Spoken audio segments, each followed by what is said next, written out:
व्यास जी ने कहा कि देखो वत्स, एक बार नारद जी तुम्हारे मेरे आश्रम में आए थे। नारद जी का मैंने पूजन किया और नारद जी से कहा कोई बढ़िया बात बताइए। तो नारद जी ने जो हमको सुनाया था वही हम तुमको सुना रहे हैं। बोलो भक्तवत्सल भगवान की। नारद जी ने क्या सुनाया था?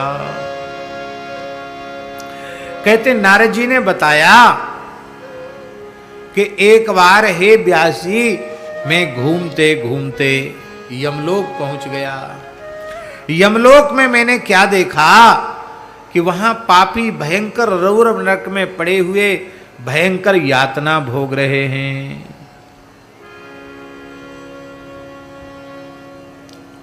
देखकर मैं घबरा गया। नारद जी कह रहे हैं, और मैं वहां से भगवान शंकर के पास चला गया। डर के मारे घबरा गया नरक के जीवों की पीड़ा को देख करके। गंगाधरम महादेवम शंकरम शूलपाणिनम प्रणम्य विधिवत देवम नारदः परिपृच्छति। कैलाश में जाकर भगवान शिव के चरणों में प्रणाम किया और नारद जी ने पूछा कि हे भगवान शिव, आप कृपा करके बतावें कि संसार में द्वंद्व और शुभाशुभ काम भोगों में शब्दादि विषयों में 6 प्रकार की ऊर्मी जो षड विकार हैं उनसे पीड़ित होने वाला यह जीव कर्म बंधन से कैसे मुक्त हो, नरक के बंधन से स्वर्ग के बंधन से कैसे मुक्त हो। हे शंकर भगवान, आप कृपा करके बताओ इस जीव का कल्याण कैसे हो। उस समय शंकर जी ने जो बताया था नारद जी को और नारद जी ने बताया था हमको, वही बात हे सुखदेव हम तुमको बता रहे हैं।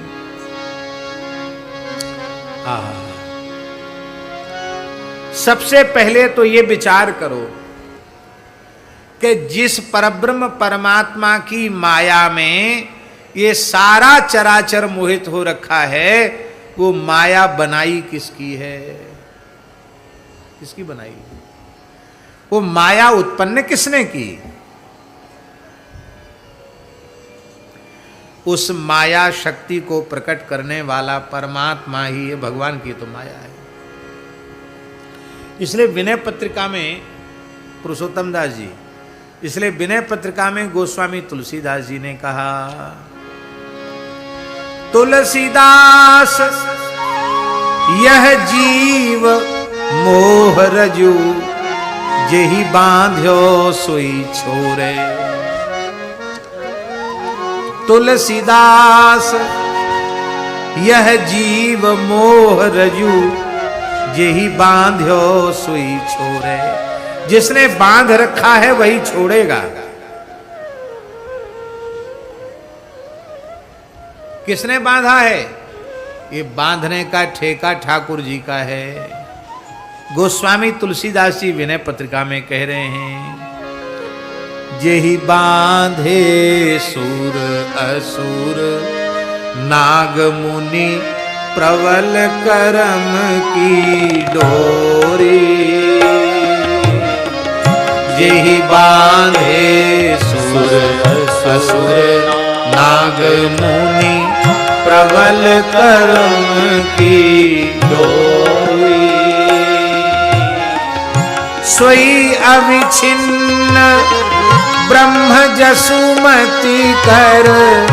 सोई अविच्छिन्न ब्रह्म जसुमति कर।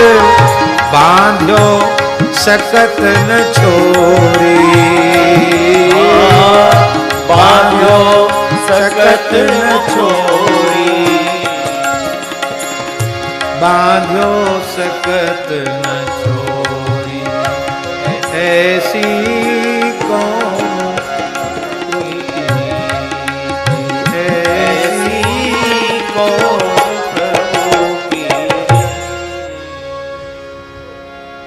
सबको बांधने वाले भगवान है। इसलिए गीता जी में स्पष्ट कह दिया गया, माम एव ये प्रपद्यन्ते माया मेताम तरन्तिते। जो अनन्य भाव से मेरी शरण में आ जाते हैं वे मेरी माया से मुक्त हो जाते हैं। इसलिए जिन भगवान की माया है वो भगवान कृपा करेंगे तो ही माया नष्ट होगी। भगवान की शरणागति में इतना बल है। भगवत भजन में इतना बल है कि भगवान का भक्त भगवान की अचिंत्य शक्ति, प्रचंड शक्ति माया को फटकार लगा देता, माया को ललकार देता है। माया क्या बिगाड़ी? भगवान का आश्रय हो। संत मलुकदास जी का एक पद है, हम सो जनी लागे तू माया, हमसे जनी लागे तू माया, हमसे जनी लागे तू माया, हमसे जनी लागे तू माया। थोड़े से फिर बहुत होएगी, थोड़े से फिर बहुत होएगी, सुनी पे रघुराया, सुनी पे रघुराया, हमसे जन लागे तू माया, हमसे जन लागे तू माया। आहा, अपने में है साहिब हमारा, अजहू चेत दीवानी, अपने में है साहिब हमारा, अजहू चेत दीवानी, काहू जन के बस परिजय हो, काहू जन के बस परिजय हो, भरत मरहुगी पानी, भरत मरहुगी पानी, हमसे जन लागे तू माया, हमसे जन लागे तू माया।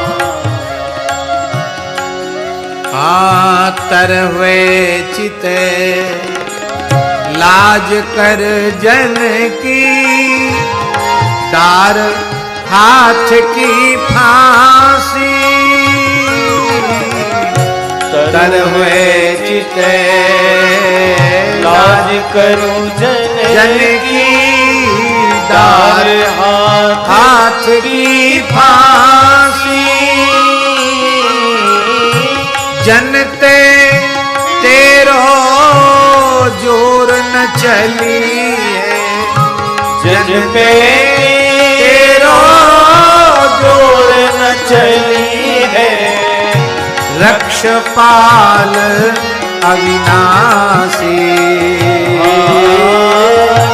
रक्षपाल अविनाशी, हमसे जन लागे तू माया, हमसे जन लागे तू माया। कहे मनु का चुप कर ठगनी, कहे मनु का चुप कर ठगनी, अवगुण राख दुराई,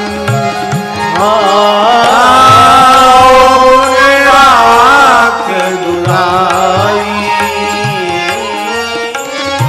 जो जन उबरे राम नाम कही, जो जन उबरे राम नाम कही, ताते कछु न बसाई, ताते कछु न बसाई, हमसे जनि लागे तू माया, हमसे जनि लागे तू माया, हमसे जनि लागे तू माया, हमसे जनि लागे तू माया।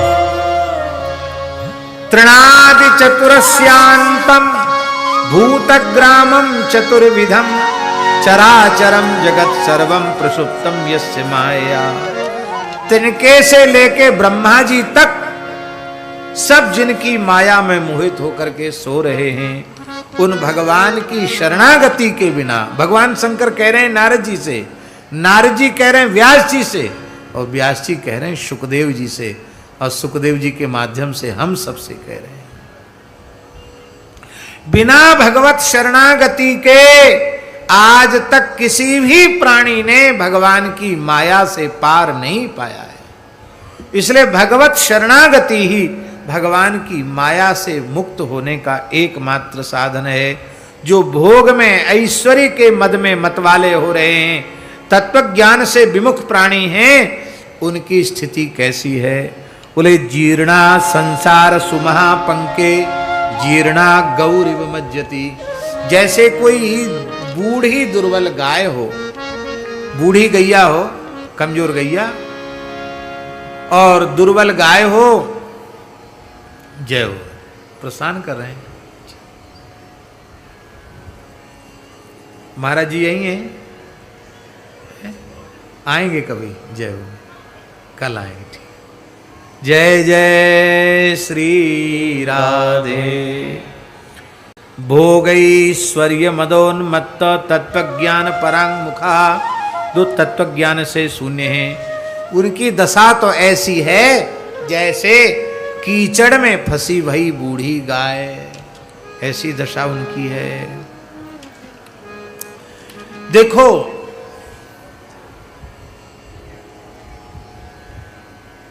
यस्त्वात्मानं निवधनाति कर्मभि कोशकारवत्। बहुत सुंदर बात है, बहुत ध्यान से सुने। किसी ने हमें बांधा नहीं है, हम स्वयं ही अपने अज्ञान के कारण बंधे हुए हैं। कैसे? बोले कोशकारवत्। कोशकार जानते हैं? नहीं जानते। रेशम का जो फल होता है उसको कोशा कहते हैं। कोसा का रेशम, कोसा का कीड़ा होता है। वो कीड़ा अपने ही मुंह से लार पैदा करता है, तार बनाता है और स्वयं ही बिनता है कोश और खुद ही उसमें बंद हो जाता। आप कहो कि उसको बांधा किसने? किसने बांधा तो नहीं, अपने ही मुंह से उसने धागा निकाला और खुद ही उसमें कोश तैयार करके खुद ही बंधन में पड़ गया। इसी को गोस्वामी तुलसीदास जी ने विनय पत्रिका में तैं निज कर कर्म द्रो डोरी दृढ़ कीनी।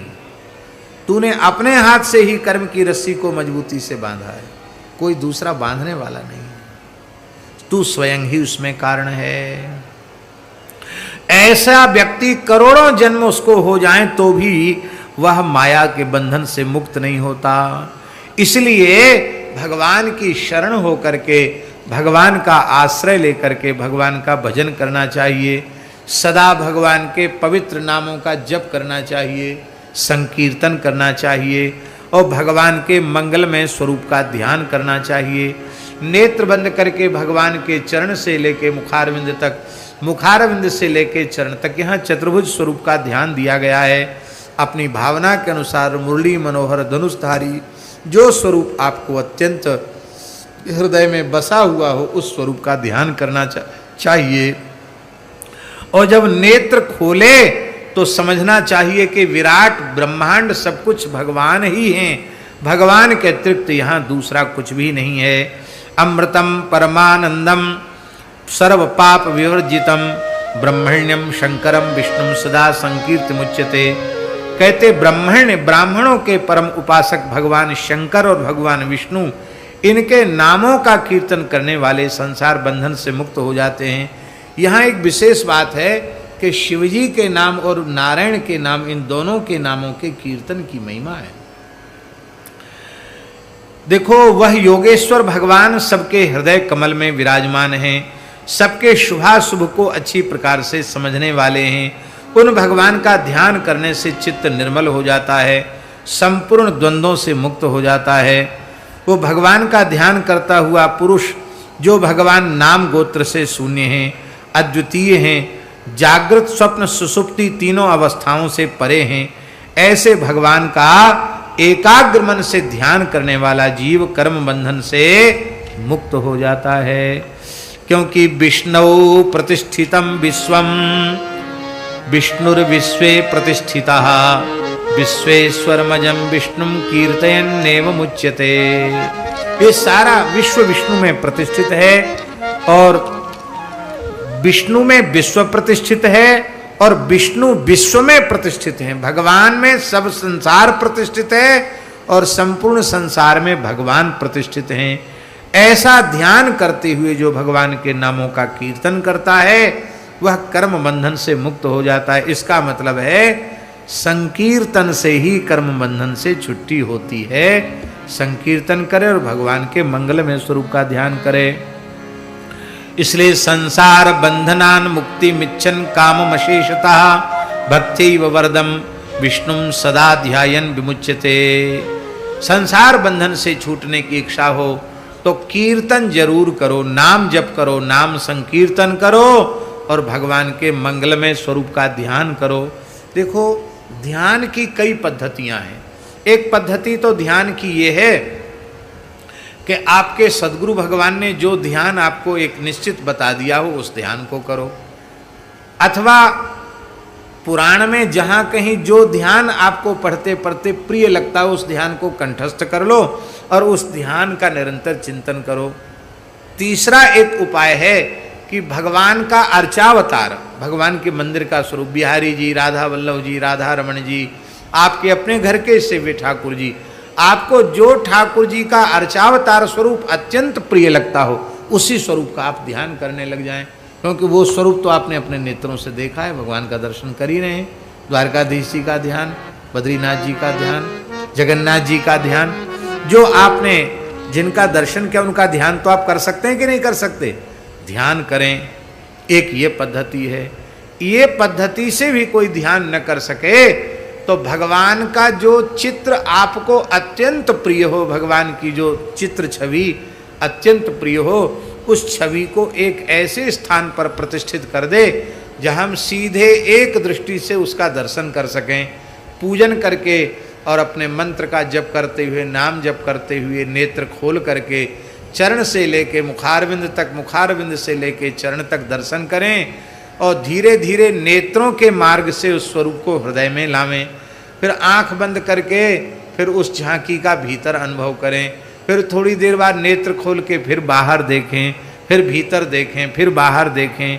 आप ज़्यादा नहीं 6 महीने तक भी इस प्रकार से जप और ध्यान का साधन एकांत में बैठकर करेंगे तो भगवत कृपा से, संत सद्गुरु कृपा से ऐसी कृपा होने लग जाएगी कि उस चित्र से ही आपकी बातचीत होने लग जाएगी, ठाकुर जी की लीला प्रकट होने लग जाएगी और आपकी दृष्टि में इतना बल आ जाएगा कि आप दृष्टि ऐसी उठाओगे तो जिधर दीवाल है वहां भी आपको भगवान की छवि दिखाई पड़ेगी। परम श्रद्धेय भाई श्री हनुमान प्रसाद पोद्दार जी ने इस प्रकार का साधन करके, अनुभव करके बताया। उन्होंने जब भगवान का ध्यान करते थे उनको चराचर में भगवान का दर्शन होने लग गया था। लेकिन अब बात तो ये है कि करना तो कुछ है नहीं, हमको भी कुछ नहीं करना, हमको भी कहना है, तो कहाँ से होगा फायदा?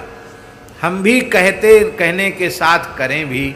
भगवान नृसिंह से हम प्रार्थना करते हैं कि आपकी कृपा से आपके इस दिव्य पुराण का हम वाचन कर रहे हैं, हम जो कुछ कह रहे हैं वह हमारे जीवन में उतर आवे, ऐसी प्रार्थना हम भगवान से करते हैं और आप सबके लिए भी करते हैं।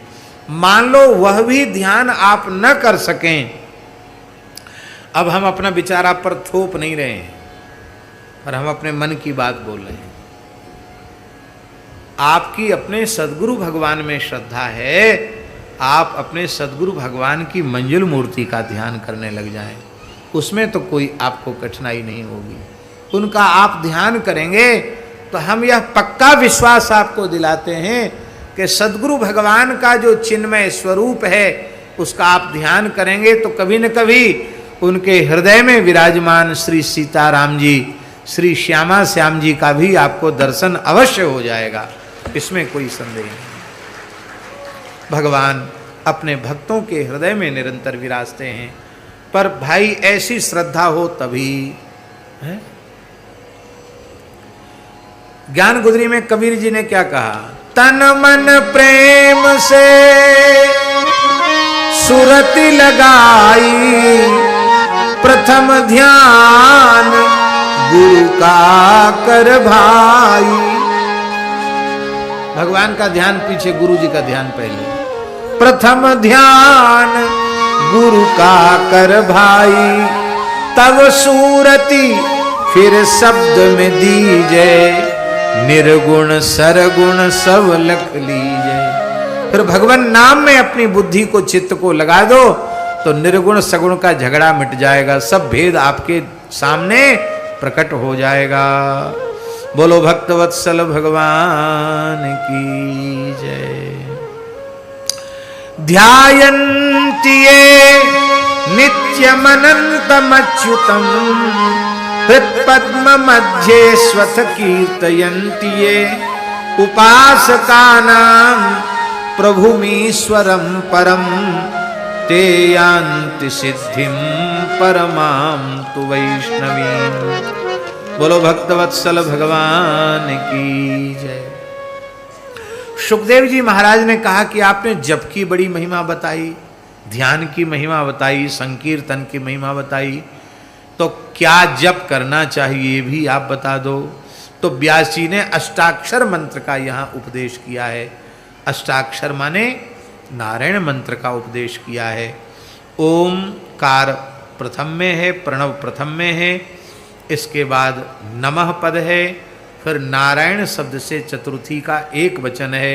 इस प्रकार से इस अष्टाक्षर मूल मंत्र का वर्णन किया है और कहा कि इसके नारायण ऋषि हैं, गायत्री छंद है, परमात्मा देवता हैं, ओंकार शुक्ल वर्ण है, ओंकार का वर्ण शुक्ल वर्ण है और नकार का रक्त वर्ण है, मोकार का कृष्ण वर्ण है, नाकार का रक्त वर्ण है, राकार का कुमकुम रंग का वर्ण है, यकार का पीत रंग का वर्ण है, णाकार का अंजन के समान काला वर्ण है और यकार विविध वर्णों से युक्त है। इस प्रकार से ये अष्टाक्षर महामंत्र है जो भोग मोक्ष सब कुछ प्रदान करने में समर्थ है। भक्तानाम जपताम तात स्वर्ग मोक्ष फल प्रदा, वेदानाम प्रणवे नैशो सिद्धो मंत्र सनातन। सर्व पाप हर श्रीमान सर्व मंत्रे शुचोत्तमः, एनमष्टाक्षरम मंत्रम जपन नारायणम स्मरेत। इसका जप करता हुआ नारायण का स्मरण करें। यहाँ व्यास जी ने सुखदेव जी को इस बात का उपदेश किया है, किंतु हम यहाँ निवेदन करें कि आपको अपनी परंपरा से अष्टादशाक्षर गोपाल मंत्र प्राप्त है तो आप अष्टादशाक्षर गोपाल मंत्र का जप करें। आपको द्वादशाक्षर वासुदेव मंत्र प्राप्त है तो उसका जप करें।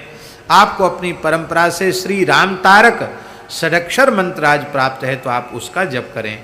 यहाँ कहने का मंत्र तो कोई एक ही बताया जाएगा नहीं, जो आपको अपनी गुरु परंपरा से प्राप्त है उस मंत्र का जप करें। राम कृष्ण नारायण में भेद नहीं, रामकृष्ण नारायण के मंत्र में भेद नहीं, रामकृष्ण नारायण के उपासकों में भेद नहीं। भगवत स्वरूपों में भेद करने से भगवत अपराध, वैष्णवों में भेद करने से वैष्णवापराध, मंत्रों में भेद करने से मंत्रापराध होता है।